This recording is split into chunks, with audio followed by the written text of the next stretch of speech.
Mr. Edison invented the phonograph in 1877, and the first practical one that followed I have here.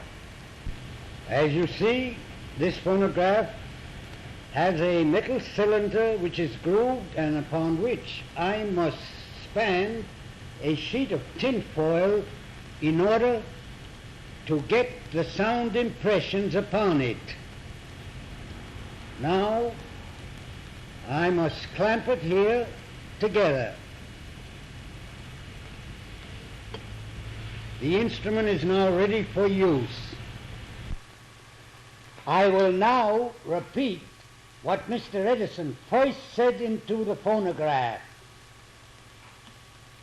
Hello, hello, hello, Mary had a little lamb. Its fleece was white as snow, and everywhere where Mary went, that lamb was sure to go. Ha, ha, ha, ha, ha.